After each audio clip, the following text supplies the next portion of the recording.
రైతు సోదరులందరికీ నమస్తే. Welcome back to village life natural. So ఈ వీడియోలో భాగంగా మనం ఇప్పుడు సరయు టొమాటో నారైతే వేసుకున్నాం. సో ఇప్పుడు టొమాటో మంచి ధర పలుకుతుంది, దాంతోపాటు మంచి రేట్ అయితే ఉంది. కాకపోతే మనం వేసుకున్న పంట అనేది సరిగ్గా చేతికి అందలేదు.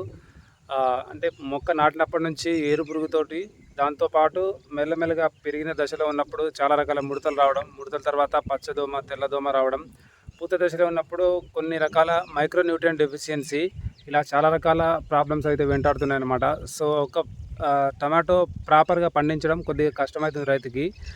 సో అది ఏ విధంగా జరుగుతుంది, దాంతోపాటు మన పొలం ఏ విధంగా ఉంది, ఏ విధంగా పండించుకుంటే బాగుంటుందో నాతో పాటు మీరు కూడా మొత్తం వీడియో చూడండి. మీకు మీ దగ్గర ఉన్న ఇన్ఫర్మేషన్ని తప్పకుండా అందరికీ షేర్ చేయండి. నాతో పాటు మీలాంటి చాలామంది రైతులకి యూజ్ఫుల్ ఉంటుంది. సో వీడియో అయితే పూర్తిగా చూడండి, లాస్ట్ వరకు నచ్చితే తప్పకుండా మీ యొక్క సజెషన్ మాత్రం తప్పకుండా ఇవ్వండి. ఇప్పుడైతే వీడియో చూసేద్దాం, మా పొలం ఏ విధంగా అది కూడా మొత్తం క్లియర్గా చూపిస్తారు. లాస్ట్ వరకు చూడండి. ఇదే మనం వేసుకున్న సరయు టొమాటో. సో మొక్క పెరుగుదల మాత్రం చాలా చాలా బాగుంది. ఈ నార్మల్ హైబ్రిడ్ టొమాటో కాబట్టి ఈ విధంగానే వస్తుంది అనమాట. సో ఇది కొద్దిగా బలమైన భూమి కాబట్టి ఇంకా చెట్టు తొందరగా ఎదగాలి, దాంతోపాటు తొందరగా పూత రావాలంటే చెట్టుకు మధ్య గ్యాప్ చూడండి, కేవలం ఒక జానెన్నర అనమాట. అంటే 1.5 ఫీటే, మనం దాదాపు 1.5 ఫీట్ కంటే తక్కువనే, అంటే 1 ఫీటే వేసుకుంటాం అనమాట. సో ఆ విధంగా వేసుకుంటే చెట్టుకు మధ్యలో గ్యాప్ తక్కువ ఉండి చెట్టుకి మధ్యలో పోటీ ఉంటుంది అనమాట. సో త్వరగా పెరగడానికి.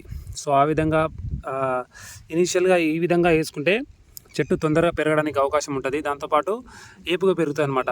సో దీనికి తగ్గట్టుగా మనం భూమికి కావాల్సిన సారవంతమైన అన్ని రకాల న్యూట్రియంట్స్ మనం ఎరువుల ద్వారా అందించుకోవాలన్నమాట. సో అందుకే ఎక్కువగా ఎరువు వేస్తాం మేము.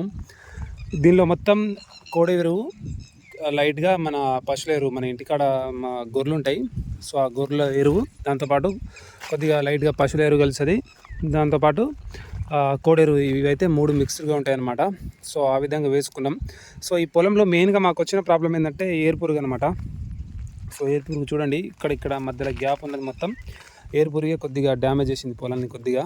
సో త్వరగా పెరగకుండా, దాంతోపాటు మధ్యలో ఎండలు కొద్దిగా ఎక్కువైనాయి, ఎండ వల్ల కూడా కొద్దిగా దెబ్బతిన్నాయి చెట్లు. దాని తర్వాత ఇక మెల్లమెల్లగా పెరిగి ఇక ఈ స్టేజ్కి అయితే చేరుకున్నాయి. సో మెయిన్గా ఇగో ఎరువు ఎక్కువ అవ్వడం, దాంతోపాటు కొన్ని పోషకాలు ఎక్కువ అవ్వడం వల్ల, ఒకటే దగ్గర ఎక్కువ అవడం వల్ల ఈ విధంగా అయిపోతుంది అనమాట. సో ముడతలు రావడం కానీ, లేకుంటే ఈ విధంగా మొత్తం కలర్ మొత్తం చేంజ్ అయిపోవడం కానీ, దాంతోపాటు ఈ హైబ్రిడ్ టమాటాలు కాబట్టి హైబ్రిడ్ విత్తనాల్లో జెనెటికల్లీ కొద్దిగా మాడిఫై చేస్తారనమాట. సో వాటి జన్యువులలో మార్పులు చేస్తారు కాబట్టి ఆ విధంగా అయ్యే అవకాశాలు ఎక్కువ. సో ఆ విధమైన ప్రాబ్లం ఒకటి.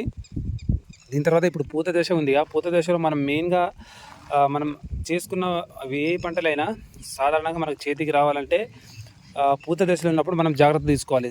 సో మెయిన్గా ఇప్పుడు చేయాల్సిన పని ఏంటంటే పచ్చదోమ కానీ తెల్లదోమకుండా అవి అసలు రాకుండా, 2 దోమలు, పచ్చదోమ అయినా తెల్లదోమ అయినా రాకుండా ఉండడానికి మనం అన్ని రకాల జాగ్రత్తలు తీసుకోవాలన్నమాట. సో దానికి మెయిన్గా అవి ఏ విధంగా వస్తాయంటే కలుపు అనమాట. సో కలుపు, సో ఇప్పుడు మన పొలం చూడండి, అసలు కలుపు లేకుండా మంచిగా నివారించుకున్నాం అనమాట. ఈ విధంగా కలుపు లేకుండా ఉంటే పచ్చదోమ కానీ తెల్లదోమ కానీ ఆశించవు, అవి రావు కూడా. సో ఆ విధంగా మొత్తం జాగ్రత్తలు తీసుకోవాలి. అసలు పచ్చదోమ తెల్లదోమ ఉన్నాయా లేవా అని మనం ముందుగా తెలుసుకోవాలంటే ఈ విధంగా స్టిక్కింగ్ ప్యాడ్స్ ఉంటాయి.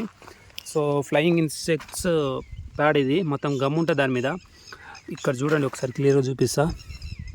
సో దీని మీద చూడండి, మొత్తం ఇవి పురుగులు, దాంతోపాటు కొన్ని వేరే కీటకాలు అండ్ మొత్తం దోమలు అన్నమాట. సో ఈ విధంగా అయితే అయింది. సో ఈ విధంగా ఏర్పాటు చేసుకుంటే అంటే మన పొలంలో వేరే ఏ రకాలైన పురుగులు, దాంతోపాటు అన్ని రకాల ఎగిరే కీటకాలు ఏమైనా ఉన్నాయా, పచ్చదోమ తెల్లదోమ ఏమున్నాయో క్లియర్గా తెలిసిపోతుంది అనమాట. 1-2 రోజులలో తెలిసిపోతుంది.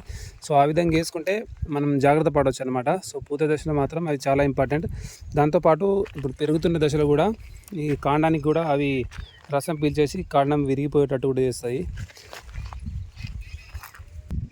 దీంతోపాటు మెయిన్గా వచ్చే ప్రాబ్లం ఏంటంటే ఇగో ఇలా టొమాటో మీద ఇక్కడ కనిపిస్తుందా, చిన్నగా డాట్స్ కనిపిస్తున్నాయి. ఈ తెల్లగా కొద్దిగా మచ్చలు వస్తాయి అన్నమాట. ఈ మచ్చలు రాను అవి కాయలు బాగా ఊరి ఎప్పుడైతే మాగుతాయో ఆ మాగే దశ చేరుకునే టైంకి అవన్నీ మొత్తం నల్లగా అయిపోతాయి అన్నమాట. సో మాగినాక ఒకటేసారి మొత్తం పండు మొత్తం ఎర్రగా కనిపిస్తాయి, ఇది మొత్తం నల్లగా కనిపిస్తుంది అనమాట. సో ఆ విధంగా రైతు కొనుగోలుదారులకు ఎవరినైనా అట్రాక్ట్ చేయాలంటే కొద్దిగా కష్టం. మనం వేసుకున్న పంట ఇంత కష్టపడి పండించి లాస్ట్ చివరి దశలో ఈ విధంగా డ్యామేజ్ చేస్తే సరైన గిట్టుబాటు ధర కూడా మనకు లభించదు ఒక్కొక్కసారి. కొన్నిసార్లు అయితే అంటే రేటుకు అనుగుణంగా పోతాయి, కానీ కొన్నిసార్లు అయితే మనం కొద్దిగా దెబ్బతినాల్సిన అవసరం అయితే ఉంటుంది. సో ఆ విధంగా రాకుండా ఉండాలంటే మెయిన్గా మనం తీసుకోవాల్సింది ఈ పచ్చదోమ తెల్లదోమ లేకుండా ఉండడం, దాంతోపాటు అసలు కలుపు లేకుండా ఉండడం అనమాట. సో కానీ అదే విధంగా అందరూ ఏమని ట్రై చేస్తారంటే ఎంత మంచి పొలమైన రాని, ఎంత మంచి భూమి అయినా ఉండని, కానీ కొద్దిగా కలుపు వచ్చినా వాళ్ళు మొత్తం కలుపు మందు మొత్తం వాడేసి పండిస్తారు అనమాట. సో వాళ్ళకు ఇనిషియల్గా పంట మంచిగా వస్తుంది, కాకపోతే రాను రాను భూమిలో ఉన్న సారం మొత్తం తగ్గిపోయి ఫస్ట్ క్రాపింగ్ మంచిగా వస్తుంది, దాని తర్వాత సెకండ్ క్రాపింగ్ నుంచి పంటల మీద ఎఫెక్ట్ చూపిస్తూ ఉంటుంది అనమాట. సో దానికి వాళ్ళు కప్పిపుచ్చుకోవడానికి ఇక ఎక్కువ మందులు వేయడం కానీ ఎక్కువ ఎరువులు వేయడం కానీ చేస్తుంటారు, కానీ భూమి సారాన్ని మొత్తం తీసేసి మళ్ళీ మనం పెట్టడం కరెక్ట్ కాదనమాట. సో అందుకే ఆ విధంగా కలుపు మందు కొట్టకుండా చెట్లు చిన్నగా ఉన్నప్పటి నుంచే మనం 1-2 సార్లు మనం కరెక్ట్గా మంచిగా కలుపు తీసేస్తే దాని తర్వాత దోమలు రావు, ఏం రావు. కొద్దిగా కాసే టైం వరకు కలుపు లేకుండే, దాని తర్వాత కాసిన తర్వాత టమాటాలు మనం తెంపుతున్న టైంలో ఉన్నా కూడా అంతగా ఏం ఎఫెక్ట్ పడదు, కలుపు మందు కొట్టాల్సిన అవసరం కూడా ఉండదు. సో ఆ విధంగా అన్ని చర్యలు తీసుకుంటే పూత మంచిగా నిలబడి మంచి కాసే అవకాశం అయితే చాలా ఎక్కువ ఉంటుంది అనమాట. సో ప్రస్తుతం అనేది మన తోట అయితే ఈ విధంగా ఉంది. దీంతోపాటు ఇప్పుడు కొద్దిగా ఈ పూత దశ నుంచి ఇప్పుడు కొద్దిగా చెట్లు ఎక్కువగా పిందె కాసే టైం ఉంటుంది కదా, ఈ టైంలో మైక్రో న్యూట్రియంట్స్ డెఫిషియన్సీ ఎక్కువ ఉంటుంది అనమాట. సో ఆ లోపం వల్ల ఏమవుతుందంటే పిందె ఊరకపోవడం మొత్తం. సో ఆ విధంగా దాంతోపాటు వస్తున్న పూత కూడా రాలిపోతాయి అన్నమాట. సో ఆ విధంగా ప్రాబ్లం ఉంటుంది. అది మెయిన్ ఇది, ఎందుకంటే బోరాన్ దాంతోపాటు జింక్ ఈ రెండింటి ప్రభావం అయితే ఎక్కువ ఉంటుంది అన్నమాట. ఆ రెండు మన పొలంలో సరిగ్గా లేకుంటే ఈ విధంగా పూత రాలిపోవడం కానీ వచ్చిన పిందె ఊరకుండా ఉండడం కానీ ఈ రకమైన ప్రాబ్లం వస్తాయి అన్నమాట. సో దాన్ని మనం ఓవర్కమ్ చేసుకోవాలంటే మైక్రో న్యూట్రియంట్స్లో బోరాన్ దొరుకుతుంది, జింక్ సల్ఫేట్ దొరుకుతుంది, ఇలా అన్ని రకాల న్యూట్రియంట్స్ అయితే సమపాలలో దొరుకుతాయి అన్నమాట. సో మార్కెట్లో మనం వెళ్ళి కొనుక్కొచ్చి వేసుకుంటే చాలా బాగుంటుంది. దానికి సంబంధించిన మందులు నాకైతే ఐడియా లేదు, కాకపోతే నేను కొద్దిగా తెలుసుకున్నాను అనమాట. సో అవి ఏ విధంగా రాలిపోతాయి, ఎందుకు రాలిపోతాయి, దానికి గల కారణాలు ఏంది, ఆ విషయాలు కొన్ని తెలుసుకుంటే తెలిసినాయి. సో దానికి తగ్గట్టుగా నార్మల్గా డిఏపి వాటిలలో ఉంటుంది, కాకపోతే దానిలో నార్మల్గా రైతులు డిఏపి కానీ గ్రోమర్ కానీ వేసుకుంటారు, కానీ దానిలో 28% యూరియా ఉంటుంది. సో యూరియా వేయడం వల్ల చెట్టు బాగా ఏపుగా పెరుగుతుంది, ఫాస్ట్ పెరుగుతుంది, కానీ పూత చక్కగా రాదు. దాంతోపాటు వచ్చిన పిందెలు కూడా ఊరినప్పుడు అది పండినప్పుడు ఎక్కువ రోజులు నిల్వ ఉండకుండా పోతుంది అనమాట. సో మొత్తం మెత్త చేసి పడేస్తుంది. ఈ పంట కాదు, ఏ పంటకైనా అదే ప్రాబ్లం ఉంటుంది. అవి పత్తి కానీ వేరే రకాల పంటలు చెట్టు బాగా పెరగడానికి యూజ్ఫుల్ ఉంటుంది, కానీ ఖాత కాయడానికి మాత్రం పనికి రాదు. దాంతోపాటు పూత మాత్రం సరిగ్గా నిలవదు అనమాట. సో ఆ రకమైన ప్రాబ్లం చూసుకోకుండా కొద్దిగా యూరియా కంటెంట్ తక్కువ మందులు వాడండి. 0% ఉంటుంది యూరియా, సో అది వాడండి.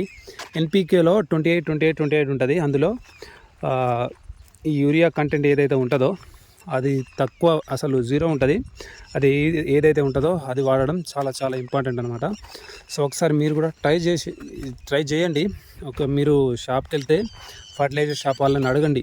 సో మెత్తగా కాకుండా ఉండడానికి, బాగా కాయడానికి ఏ మందు బెటరో వాళ్ళే సజెస్ట్ చేస్తారనమాట. దాంతోపాటు మీరు ఫొటోస్ తీసుకొని వెళ్ళండి షాప్కి వెళ్ళేటప్పుడు, అది ఏ రకమైన ప్రాబ్లం మనం ఫేస్ చేస్తున్నామో వాళ్ళకు క్లియర్గా తెలిసిపోతుంది. సో వాళ్ళు సజెస్ట్ చేసే మందులు కరెక్ట్ అయితే మనకు బెటర్ రిజల్ట్ కనిపిస్తాయి.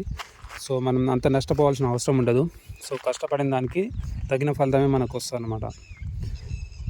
సో ఆ విధంగా అన్ని చర్యలు తీసుకోవాలి. దీంతోపాటు ఇక కొన్ని రోజుల తర్వాత ఇప్పుడు ఇట్లే ఎండలు కొడుతూ ఉన్నాయి అనుకో, సో వారం 10 రోజులలో పూత దశలో ఉన్నప్పుడు కొద్దిగా ముందుగా ఊరిన కాయలు ఉంటాయి కదా, సో ఇప్పుడు కాస్తున్న చిన్న కాయలు ఉన్నాయిగా, సో ఆ కాయలు మొత్తం బూడిద తెగులకు గురవుతాయి అన్నమాట. సో ఎండకు తట్టుకోలేక దాంతోపాటు భూమిలో సారం చెట్టు గ్రహించలేకపోతుంది అనమాట. సో ఆ టైంలో బూడిద తెగులు ఎక్కువ వ్యాపిస్తుంది.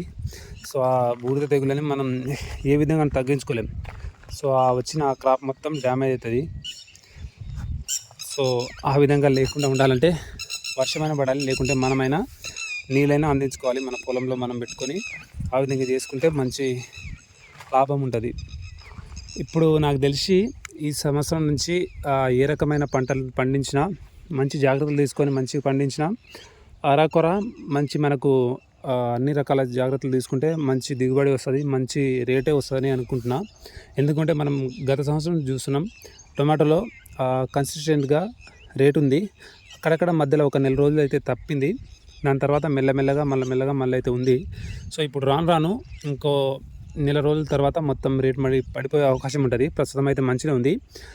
ప్రస్తుతం కాస్తున్న దాంతోపాటు కట్టింగ్ అవుతున్న టొమాటో వాళ్ళు కొద్దిగా జాగ్రత్త పడితే రైతులు మంచి వాళ్ళ యొక్క కష్టానికి తగిన ఫలితం అయితే దొరికే అవకాశం అయితే ఉంటుంది.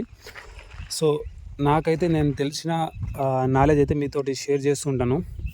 సో మీరు కూడా మీకు తెలిసిన నాలెడ్జ్ తప్పకుండా షేర్ చేయండి. సో పొలంకి ఏ స్టేజ్లో ఏ రకమైన మందు వాడాలో మీకు తెలిసింటే తప్పకుండా కామెంట్ చేయండి. ఎవరో ఒకరైనా చూస్తారు, సో వాళ్ళకు కూడా యూస్ఫుల్గా ఉంటుంది కంటెంట్. సో ఇలాంటి వ్యవసాయానికి సంబంధించిన వీడియోస్ కావాలంటే మన ఛానల్ని తప్పకుండా సబ్స్క్రైబ్ చేయండి. ఎవరికైనా ఇన్ఫర్మేటివ్ అనిపిస్తే వాళ్ళకుండా తప్పకుండా మీరు షేర్ చేయండి. Thanks for watching this video. జై హింద్. మళ్ళీ వీడియోతో మళ్ళీ కలుసుకుందాం.